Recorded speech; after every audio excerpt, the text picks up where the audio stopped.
So one of the most exciting and unexpected arrivals at last year's motorcycle shows were these models here, Ducati's new Hypermotard 698. So we've got the base model, we've got the RVE, and today I've been putting them both through the paces on this track here out in Spain, and I can't wait to tell you all about them.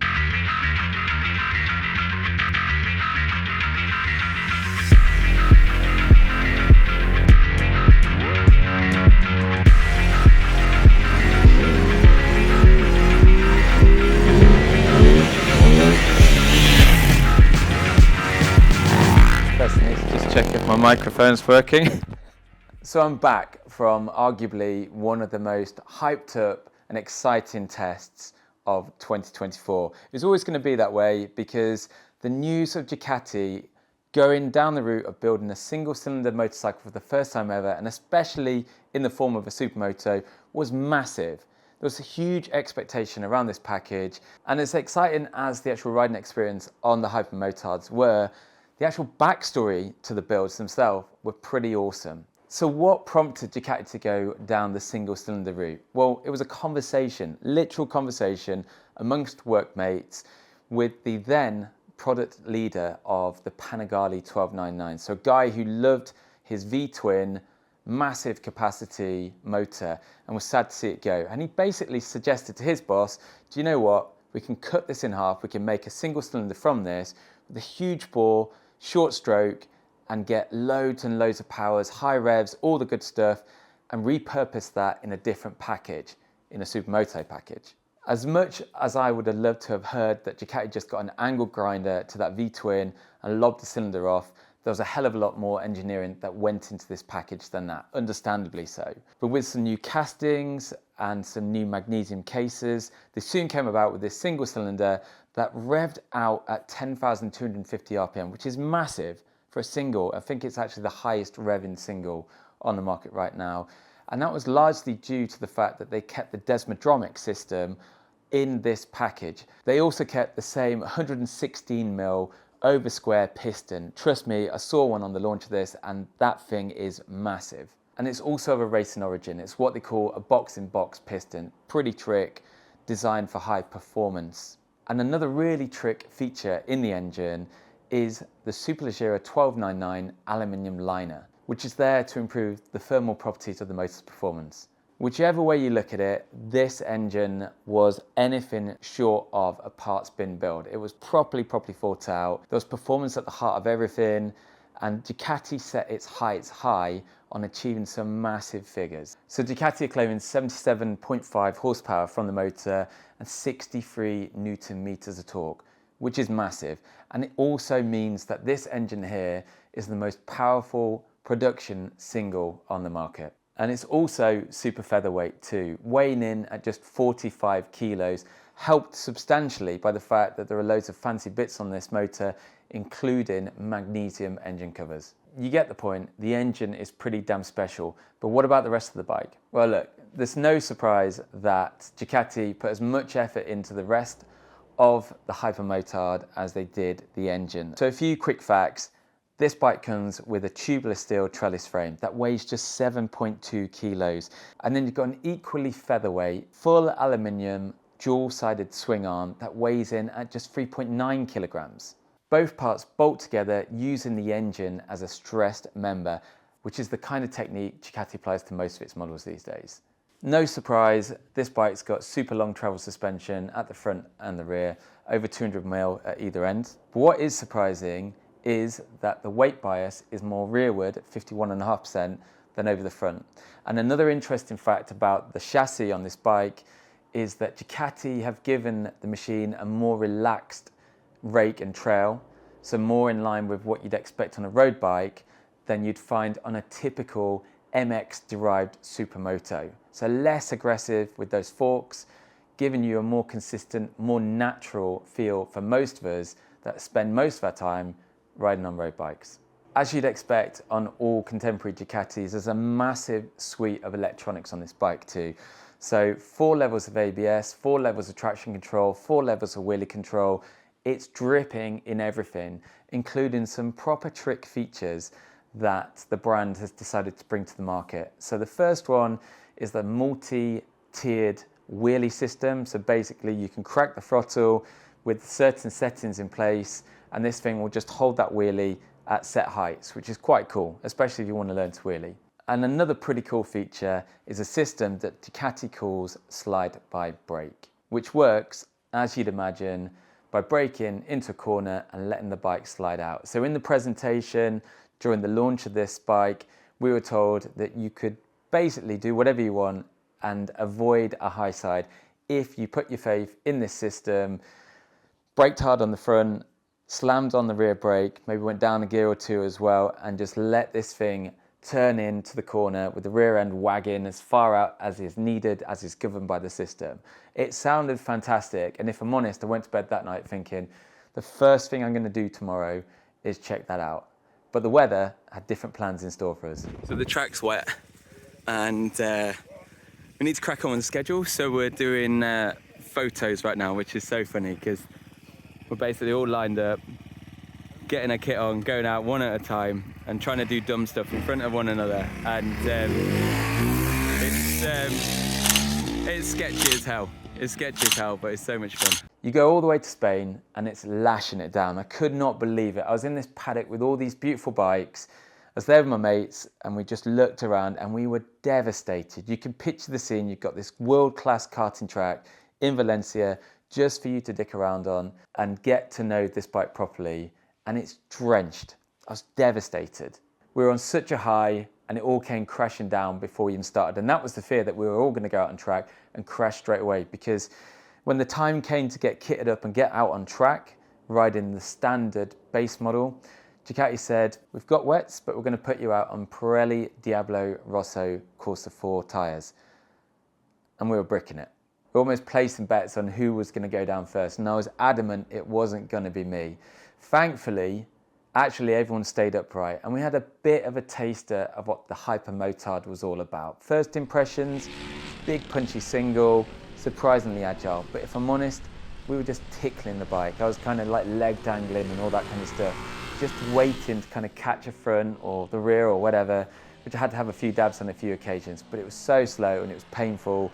I couldn't wait for the day to perk up a little bit. And after lunch, the track did start to dry up a little bit more. So we went full bore, put slicks in, switched over to the RVE machines and got back out there.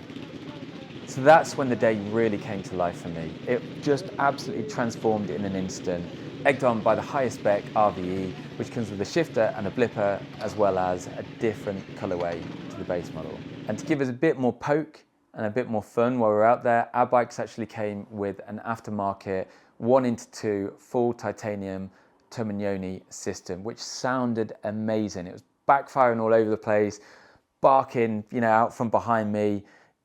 It was just insane. I love the noise of that thing. You can imagine, big single cylinder, big booming exhaust note. Even if the bike had handled horrendously, it certainly sounded the part. Thankfully, it handled amazingly. So what really impressed me about this machine was just how agile the bike was. Actually twofold, how agile it was and how good the feel of the front end was.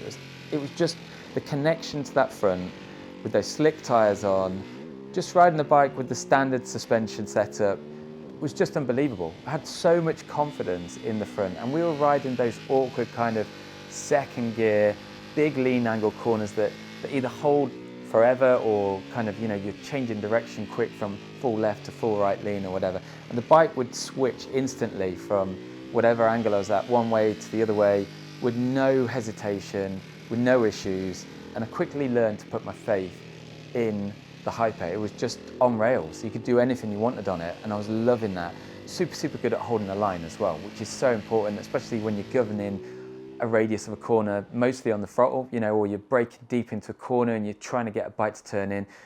Now this package weighs in at 151 kilos, so it's a pretty light machine at that, but even still, I've ridden bikes that light before that don't handle like this. Whatever they've done with that geometry, they've managed to nail it. Honestly, it's so good. And as I said, for me, I just had so much confidence in that front end, which meant I could let the rear do whatever. And that was a lot of fun. So With the track drying and us getting our head around the slicks and the layout and all the rest of it, the Hyper was really coming to life, and I was getting stuck in and getting faster, getting more wayward, getting more confident, and just banging the bike down the box and just letting the rear kind of come out from behind me, especially into the first corner. And you know, the crazy thing was as well, because the track was so damp, like you were in and out of damp patches constantly, and even that was playing on my mind, like, is something just going to happen? I'm going to wash a tyre out or whatever, but nothing ever did.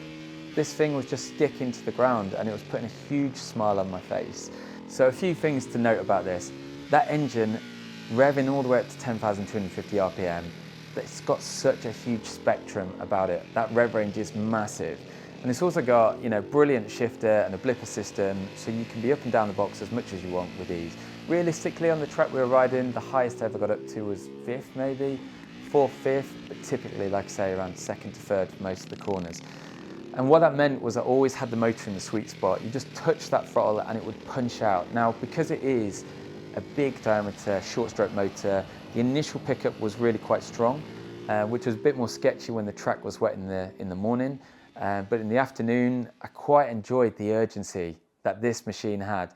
Touched that throttle and it just wanted to go, and it just kept going as well.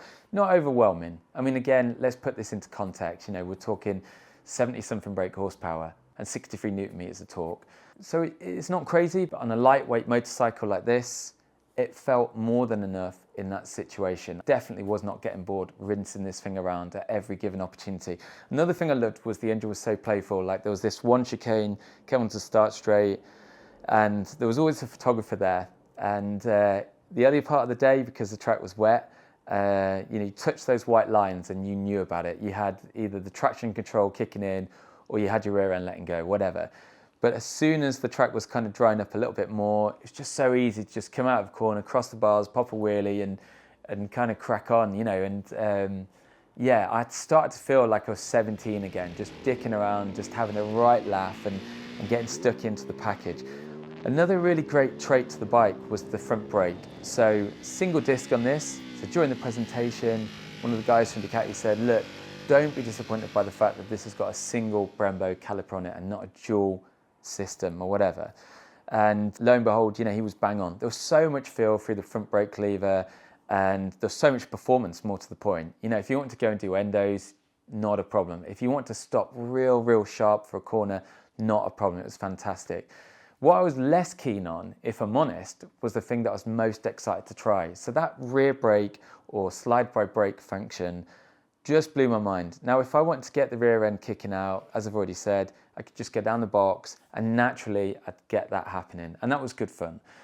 But if I wanted to try and engage in this system, you had to kind of dial in the right level of ABS and one or two other bits. I was just struggling. I was putting so much, like, I was concentrating that hard on trying to get the rear brake in and slide in and turn in that I'd kind of actually just be skipping past an apex thinking I want to be going over there, but we're going straight forward. What the hell is going on? This is not doing for me what it should. Maybe it was me. You know, actually I went out on track with one of the top guys from Ducati, and he was making his bike slide so easily into corners. But what I found, in all honesty, was that I could get into corners so much deeper, so much harder, so much faster by just using that front brake, trusting in the front and turning in and riding this bike like you would a typical sports bike. I didn't need the thing sliding in. Maybe if I was in a supermoto race, I mean, that's the technique. You're essentially getting into an apex, pushing that other person out wide, and away you go. You know, you go from slide to drive, you know. But and in this instance, you know, trying to get that system to work, I actually found frustrating. So I hope actually to go back and give this machine another go in due course and get my head around that. But in this day, in this moment where we were limited to such little track time, I quickly learned to switch off from it and move on. And the same goes for the wheelie control. I'd love to have got stuck in and had a play around with that. I mean, my wheelies have never been that great, so maybe I do need a system like that anyway. But as it was, you know, I just kind of pinged the clutch, sent the front up, and just did what I do anyway, normally. And this bike loved to wheelie. What I would say with wheelies, though, is you've got to get your head around it. So the initial part of a wheelie is nice and fine, but the higher you get, the balance point is surprisingly high. And then it's almost like the rear shock unloads and like pings you back further. So I had a few flighty moments when I was when I was going for big wheelies, so I kept them kind of relatively low, like a few foot or whatever for the majority of the time, just as that safety net, and because I can't wheelie. But nonetheless, I was having so much fun on this bike, and you know, unfortunately, we only got 3 10-minute sessions in the afternoon on this machine on a relatively dry track. So yeah, more time is needed to fully explore the package. You know, and believe you me, I did my best to stay on this bike for as long as possible. So much so that actually when they're waving the checkered flag, I went past it twice and just pleaded ignorance until this angry guy came out on track, swearing in Spanish, and I knew my day was done. But hey, you've got to take your chances where you get them. And for me, I took loads of chances on that day, on those motorcycles, and I had a fantastic time. I never thought that a supermoto would be so much fun. Traditionally, I've always found them a little bit awkward and limited, but this bike here is the first machine of this type that I've got on and thought, do you know what? I wouldn't mind one of those in my garage. So what does it cost? Well, the standard, the base model, that weighs in at £10,995. And if you want the RVE with the extra shifter, blipper and fancy colorways, then you're talking 11,895. And if you do manage to find another couple of grand kicking down the back of your sofa, make sure to get one of those full Termi systems on it. Is it going to be the most practical, most comfortable, most dynamic of machines? No, it most certainly won't, but that's not what this bike is about. This bike is about being a kid again, putting a smile on your face, making noise, pulling wheelies, and having a massive laugh. And if that's what you want, then you need a Hypermotard in your life, believe you me, or you at least need to go out there and try one, because they're awesome, and I've come back a changed man. I might look like an adult, but I know I'm still very much a child, and I'm grateful to Ducati for that realization. Is that a bit f***ing weird? Yeah.